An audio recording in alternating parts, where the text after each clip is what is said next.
Hush now. This is Pillowside Night Stories. The studio has gone quiet. Just the kiln's low hum in the corner and snow tracing the tall windows. The roads are closed. Outside, everything has paused for the snow, and you do not need to go anywhere at all. Wherever you are listening from, let your shoulders drop. Let your jaw soften. There is nothing to solve tonight.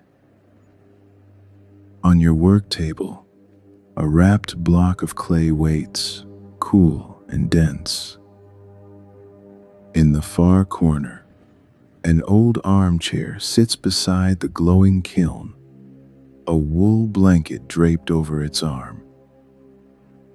And in a moment, you will press your thumbs into that clay, shape something simple with your own hands, and let the night hold everything else. The others left an hour ago. You heard their voices fading down the hallway, their footsteps growing softer on the stairs. Car doors closed in the car park below. Engines started and pulled away into the snow until the sound disappeared entirely and the silence returned. Now the car park is empty. The hallway is dark. And this space, this quiet, this warmth from the kiln belongs entirely to you. This is not loneliness. This is the kind of quiet you can finally trust. A sanctuary kept warm. A few hours where no one needs you to be anything at all. Not a wife, not a mother, not a caretaker. Just hands and clay and time. You work here part-time, Wednesdays and Saturdays, mostly.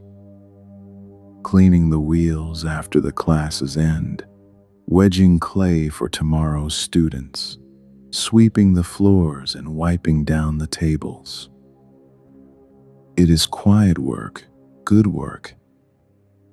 The kind that lets your mind wander while your hands stay busy. But tonight, the snow came faster than anyone expected. The forecast had said flurries. Instead, the sky opened and kept opening, white falling thick and steady until the roads began to disappear beneath drifts. The evening class ended early. Students packed up quickly, checking their phones for road closures, pulling on coats and scarves with an urgency that felt almost exciting. Helen, who owns the studio, was the last to leave before you. She stood in the doorway with her coat half buttoned, watching the snow pile on the windowsills. Her gray hair was pinned back loosely, and her apron still hung from the hook beside her, the fabric creased where she had tied it around her waist just hours before. She pressed the key into your hand. The metal was warm from her pocket. "Lock up when you're ready," she said. "Or stay. The large kiln is firing until morning." I pulled the old armchair right next to it. She paused, looking at the snow. "Use the clay if you want. Make something, or make nothing. The studio is yours tonight." And then she was gone. The door clicked shut behind her. Her footsteps faded down the stairs.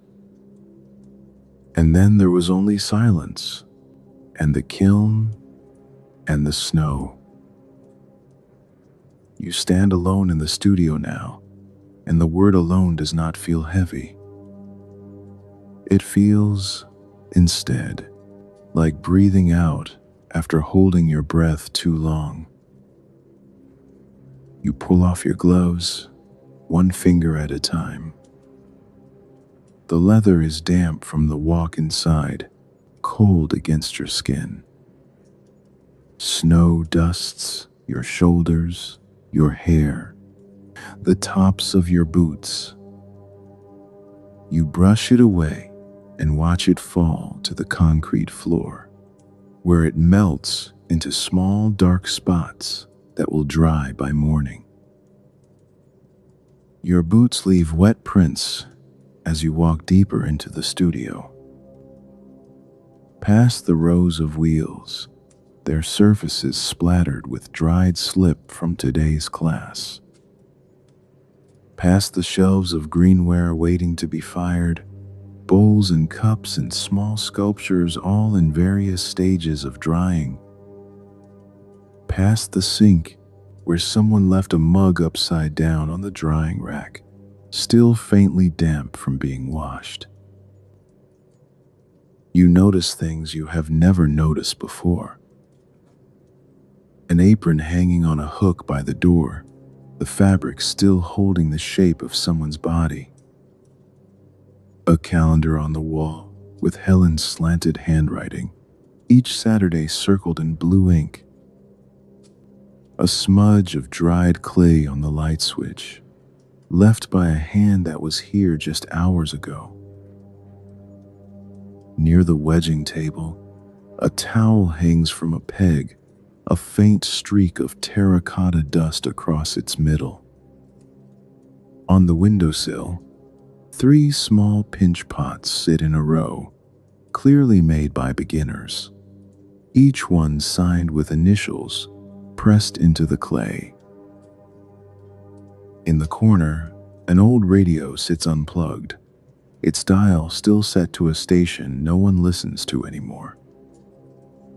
A tin box of colored pencils rests on a shelf, its lid worn to a shine. And there is a smell here, faint but present. Wool and wet clay and warm dust. The smell of a room that has been loved. These traces of other people make the emptiness feel less empty. The studio is not abandoned. It is resting, waiting for morning, waiting for the snow to stop, waiting perhaps for you. The overhead lights are off.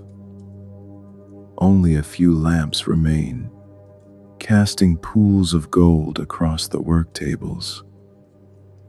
The shadows stretch long and soft, filling the spaces between the wheels, pooling in the corners where the light cannot reach.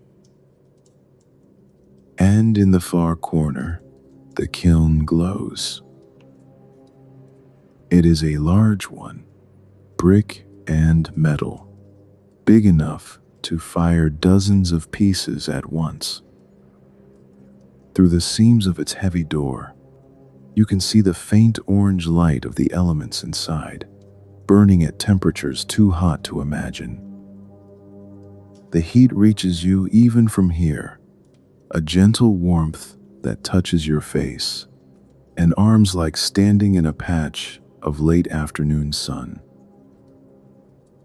The kiln feels like the studio's heartbeat, the thing that keeps working even when everyone has gone home, the thing that transforms, that makes what is made by hand into something that lasts.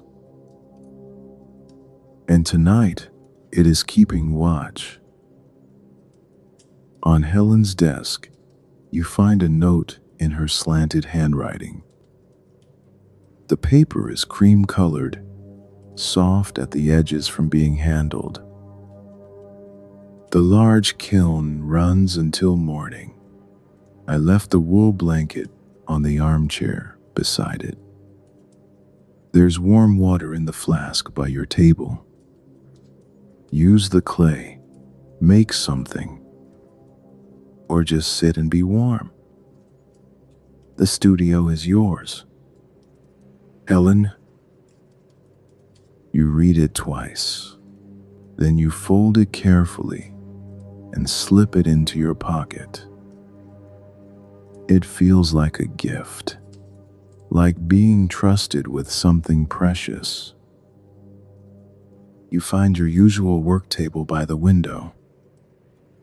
The snow is falling thicker now, soft and steady against the glass. The streetlight outside has a halo of white, and the world beyond the window has gone muffled in that particular way that only snow can bring.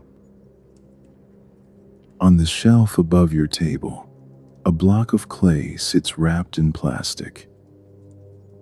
It was wedged yesterday, pressed and folded until all the air was gone. A small label in Helen's handwriting is taped to the plastic. Ready, use any time. It has been waiting here since then. Perhaps it has been waiting for tonight. Perhaps it has been waiting for you. You pour warm water from Helen's flask into a small ceramic bowl. The steam rises, catches the light, curls, and disappears. You set a sponge beside it, a wire cutter with wooden handles worn dark from years of hands, a wooden rib curved to match the inside of a bowl. Everything you need, arranged within reach. That low pulse from the kiln reaches you still. The snow taps the window, and somewhere in your chest, something begins to loosen. A knot you did not know you were holding. Tonight, there is no one to help. No trays to carry, no wheels to clean, no questions to answer. The work is done, and what remains is not work at all. It is something that belongs only to you. You unwrap the clay slowly. The plastic crinkles as you peel it back, layer by layer. The sound is sharp in the quiet room, a small interruption that fades as quickly as it came. And then the clay is bare, exposed, ready. It is the color of wet earth after rain. Gray-brown and dense, darker at the edges where the moisture is gathered. You press one finger into its surface and feel it give just slightly before springing back. Cool. That is the first thing. The clay is cool against your skin, holding the memory of the room's earlier chill. But your hands are warm. Warm from the flask, warm from the blood moving through your palms, your fingers, the soft pads at the tips where the nerves gather close to the surface. You hold this difference for a moment. Cold clay, warm hands, the meeting of the two. You lift the block and carry it to the wedging table. It is heavier than it looks, dense with water and earth, solid in a way that demands attention. You set it down, and it lands with a dull thud that you feel in your wrists, in your forearms, in your shoulders. Wedging is simple work. You have done it hundreds of times. Push the heel of your hand into the clay. Fold it over itself. Turn it a quarter. Push again. The rhythm comes without thinking. Push, fold, turn, push, fold, turn. The clay resists at first. It is stiff from sitting, reluctant to move. But you keep pressing, keep folding, keep turning, and gradually it changes. What was cold grows warm. What was stiff grows willing. The texture shifts beneath your palms, becoming something you could work with, something ready to become. Your hands find their own pace. Not too fast, not too slow. Just present. Just here, in this room, with this clay, doing this thing that humans have done for thousands of years. Outside, the snow continues to fall. You can see it in the window's reflection, white flakes drifting through the dark. The wind has picked up, and sometimes you hear it press against the windows, testing, then moving on. But inside, there is only this. Your hands on the clay, the table beneath your wrists, the quiet rhythm of making something ready. When the clay is smooth and even, you pick up the wire cutter.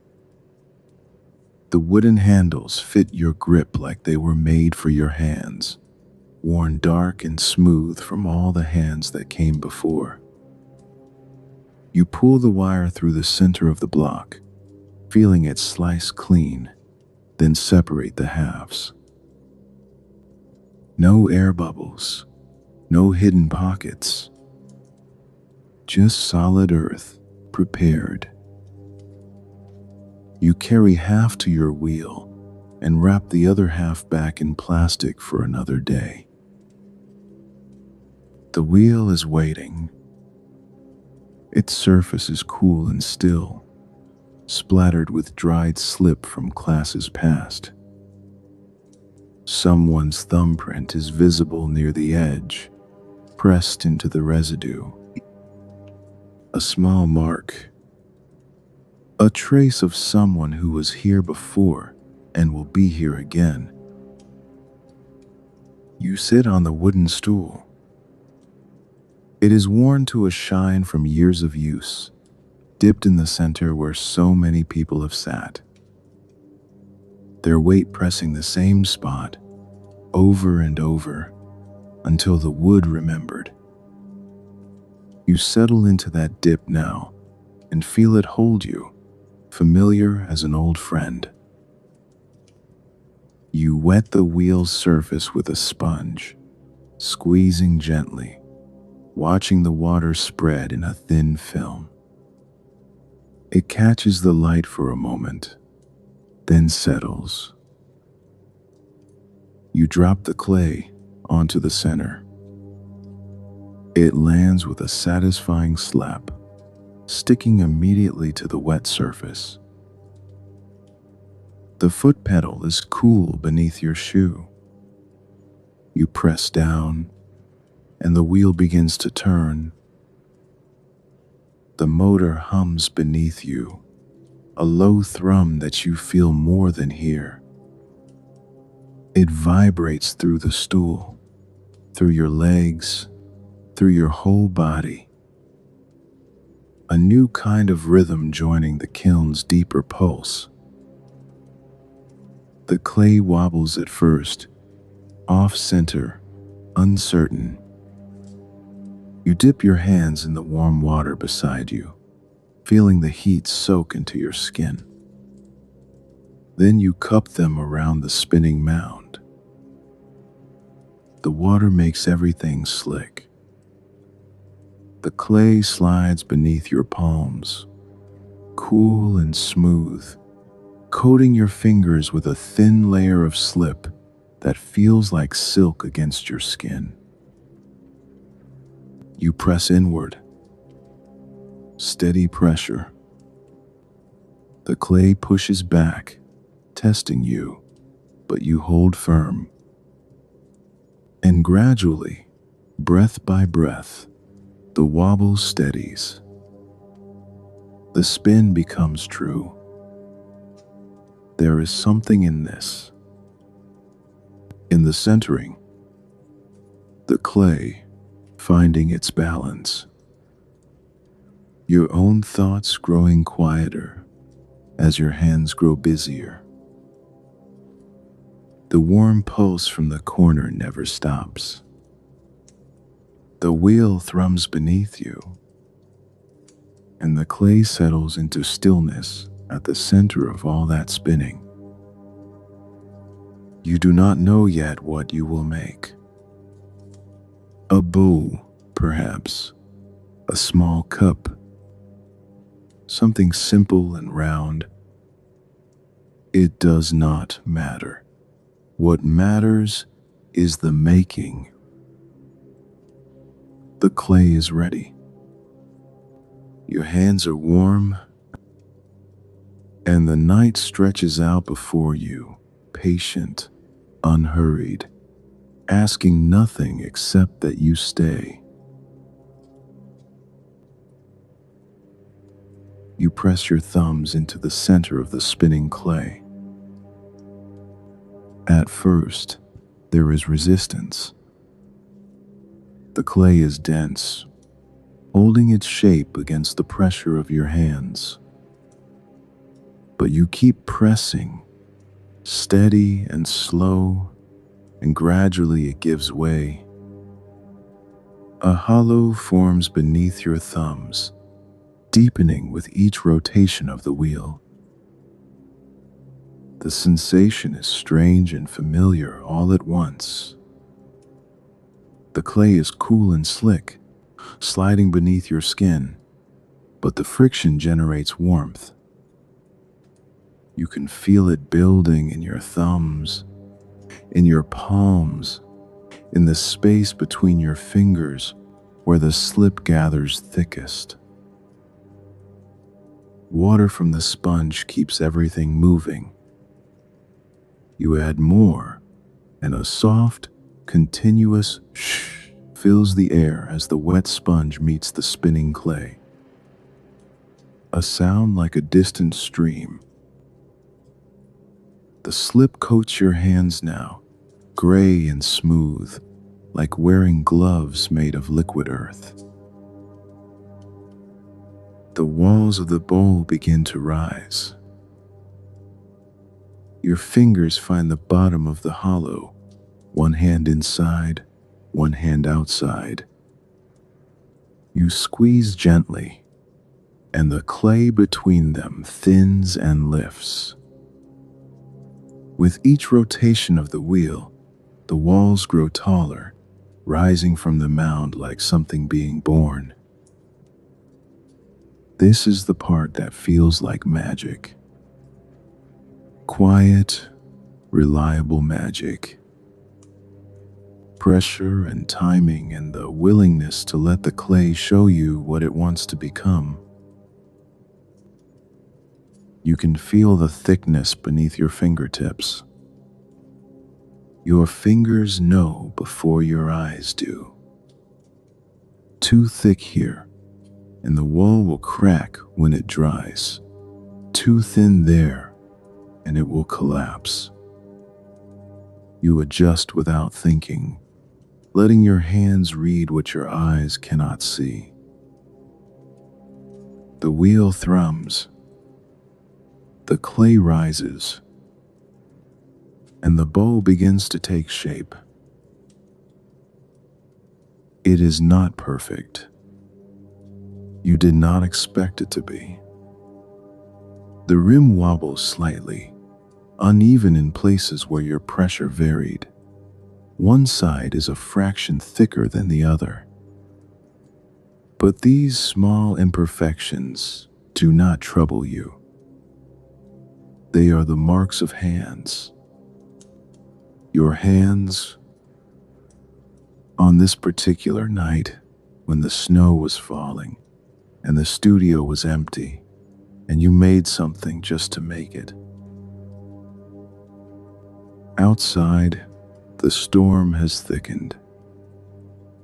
The window is a rectangle of white now, the streetlight barely visible through the falling flakes.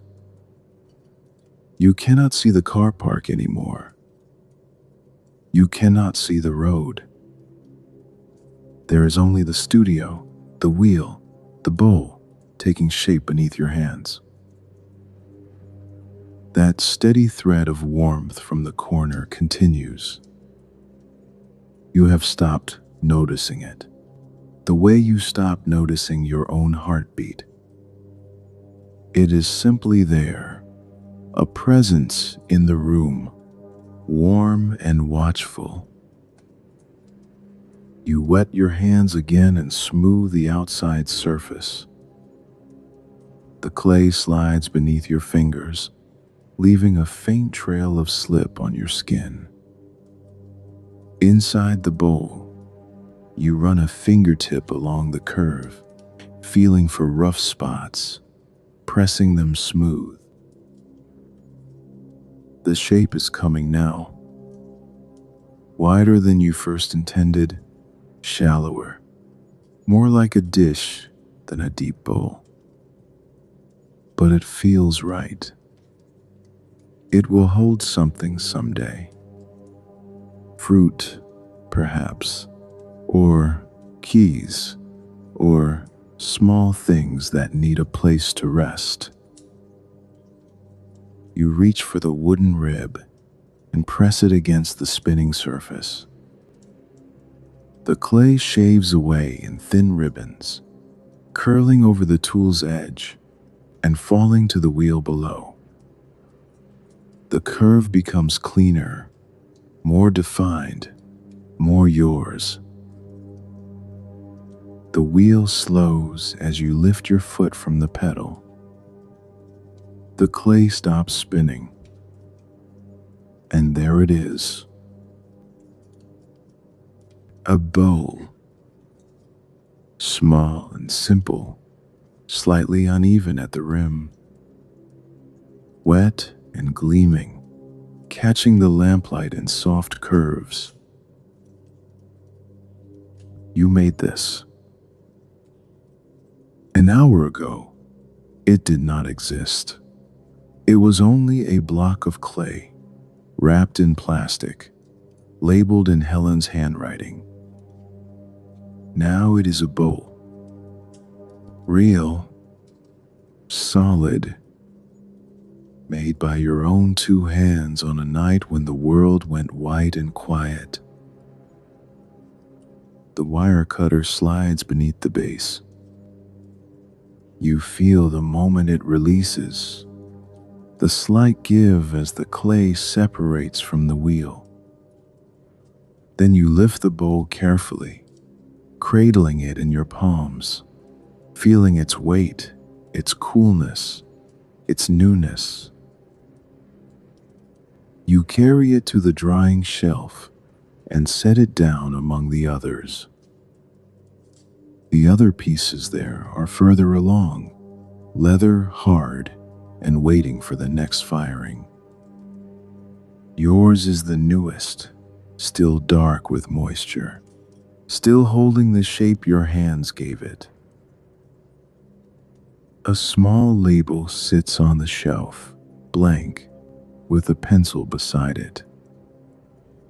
You write your initials and the date, just like Helen taught the students to do. Then you prop it against your bowl. In a week, it will be bone dry. In 2 weeks, fired. In 3, you might glaze it, choose a color, watch it transform in the heat. But that is later. That is not tonight. Tonight, You simply stand here for a moment, looking at what you made, and that small shape on the shelf is plenty. The studio has grown still. You did not notice it happening, but everything has slowed. The wheel has stopped. Your hands have stopped. Even the snow seems to fall more gently now, as if the storm is winding down, spending the last of its strength against the windows. The cleaning begins without you deciding to begin it. You fill a bucket with warm water from the sink. The faucet runs loud at first, then settles to a steady stream that echoes in the quiet room. Steam rises from the surface, curling in the cool air. When the bucket is full, you turn off the tap, and the silence returns, deeper than before. Your hands are thick with slip. Gray clay coats your fingers, your palms, the backs of your hands up to your wrists. It has dried at the edges, tightening your skin, but where it is still wet, it feels smooth and cool. You dip your hands into the warm water. The heat is immediate, soaking into your skin, loosening the clay. You watch the water cloud, gray swirling through clear. Your fingers disappear beneath the surface. You rub gently, feeling the grit give way, the slip dissolving, your own skin emerging clean beneath. The clay releases slowly from the creases of your palms, from beneath your fingernails, from the valleys between your fingers, where the slip like to gather. You take your time. There is no rush. There is nowhere else to be. When your hands are clean, they tingle, not unpleasant, just awake, aware of themselves, remembering the weight of the clay, the pressure of the wheel, the way something took shape beneath them that was not there before. You dry your hands on a towel and begin wiping down your work table. The damp rag leaves clean streaks across the wooden surface. Dried slip flakes away and falls to the floor. The tools go back in their places, each one returned to its spot, ready for whoever comes next. You empty the water bowl and rinse the sponge. You coil the wire cutter and hang it on its hook. Small acts of tidying, each thing returned to where it belongs. The studio settles around you. The kiln hums on, unchanged, its work continuing through the night. Somewhere inside that brick chamber, pieces are transforming. Clay is becoming ceramic. You cannot see it happening. You can only trust that it is. The snow has slowed outside. You can tell by the sound against the windows, lighter now, more hesitant. The storm is passing. You let your attention rest on the sounds of the room. That low, constant thread from the kiln. the thing that never stops. The building settling around you. Old walls, old floors, adjusting to the cold. A creak from somewhere in the ceiling. A soft pop from the pipes. Water dripping from the faucet. One drop every few seconds. Keeping its own time. Your own breathing, which has slowed without you noticing. In, out, finding the rhythm of the room. Your shoulders have dropped. Your jaw has loosened. The muscles in your back, which were tight without you knowing, have softened. In the far corner, near the kiln, you see the armchair Helen mentioned. It is old, the fabric faded to a soft brown, the cushions sagging in the middle from years of use. A wool blanket is draped over one arm, exactly as she promised. Cream-colored, thick, the kind of blanket that holds warmth close. You walk toward it. The heat from the kiln reaches you first. It is not sharp or fierce, but deep and radiant, warming your face, your chest, your arms as you approach. Like standing near a hearth. Like being held by something that expects nothing in return. The chair accepts you as you sink into it. The cushions give, worn and soft, cradling your weight. You pull the heavy wool blanket over your legs and feel its weight settle, pressing you gently into the cushions, warm and good. The kiln glows through its seams.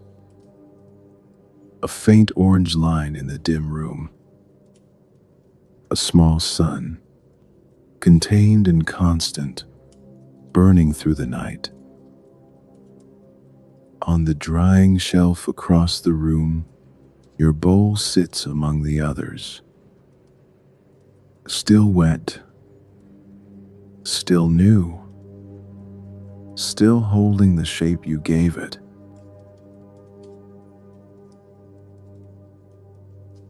The chair holds you now. You did not mean to close your eyes, but they are closed, and you do not want to open them. The kiln's warmth reaches your face, like a hand held close without touching. The blanket weighs you down, anchoring you to this moment. This place, this quiet hour in a studio that belongs to no one and everyone. The room has grown dark around you. The lamps have dimmed or been forgotten. The only light comes from the kiln's glow and the soft white of the snow beyond the windows. It is enough. You let your attention drift to the sounds. The kiln's low note, steady as breathing. It has been there all night and will be there until morning, working in the dark, firing the pieces inside, transforming what was given to it. The snow taps the windows, lighter now than before. The storm has nearly spent itself. What falls now is gentle, the last breath of something that raged and is now at peace. The building breathes around you. Old walls, old floors. This space has welcomed so many people, so many hands pressing into clay, so many shapes pulled up from nothing. And now it welcomes you. Your hands rest on the blanket. They are clean and still, but you can feel where the clay was. The memory of its weight, its coolness at first, then the warmth it borrowed from your skin. Your fingers curl slightly, as if still shaping something invisible. Tomorrow, Helen will return. She will unlock the door and check the kiln, unload the fired pieces, arrange them on the cooling shelf. The studio will fill with the sounds of Saturday. Wheels spinning, students talking, clay being wedged and thrown. But that is tomorrow. That is a whole night away. Tonight, there is only this. The chair, worn soft from years of tired bodies resting here. The blanket, heavy and warm. The kiln, glowing its steady orange through the dark. The snow, covering the world outside. And you, safe in a room that asks nothing of you. No work, no expectations, just the simple invitation to stay, to make something, to rest when you were done. On the drying shelf, your bowl sits among the others. You cannot see it from here, but you know where it is. Third shelf from the bottom, near the end, still dark with moisture. Your initials and tonight's date on a small label propped beside it. In a week, it will be dry enough to handle. The water will have left it, and it will be lighter, more fragile, ready for the fire. In 2 weeks, it will go into the kiln, into that heat you can feel on your face right now. And it will change. Soft to hard, clay to ceramic. What was temporary, becoming permanent. In 3 weeks, you might hold it again. Glazed and fired. A thing that will outlast you. A thing that will sit on someone's table for years to come. But for now, it is just a bowl. Wet and fragile and new, made by your hands on a night when the world went white and the studio went quiet. The clay remembers every touch. The press of your thumbs when you open the center, the squeeze of your fingers when you pulled the walls, the curve of the rib as it smoothed the surface. Every gesture is recorded in the shape, invisible but present, a history written in earth. And tonight, as you drift towards sleep, you remember too.